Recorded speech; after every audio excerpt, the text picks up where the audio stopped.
இங்கே இது பார்க்கலாம்.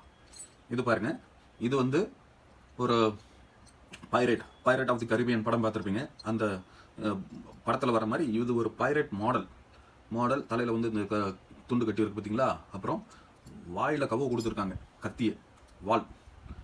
இதுதான் வந்து பைரேட் மாடல் ஸ்வாட் ஸ்கல். இதுவும் வந்து பண்ணிக்கலாம், கோல்டு ஆர் சில்வர் பண்ணிடும். அண்ட் நெக்ஸ்ட் பார்க்கலாமா. நெக்ஸ்ட் வந்து இது ஒரு ஸ்கல்லு, ஒரு அக்ரெசிவான ஸ்கல்லு. இவன் வந்து ஒரு இந்த பாப் சிங்கர்லாம் இருப்பாங்க இல்லையா, ரேப் சிங்கர். இந்த ஸ்டைலாக வித்தியாசமாக புள்ளிங்கோ, நம்ம ஊர் புள்ளிங்கோ அந்த மாதிரி இவர் வந்து ஒரு ஸ்கல் புள்ளிங்கோ பாருங்கள். ஸ்பைக்ஸ்லாம் வச்சுருக்காரு. சொல்ல மறந்துட்டேன், என்னுடைய பெட் நேம்ஸில் ஒரு பேர் தான் ஸ்பைக்.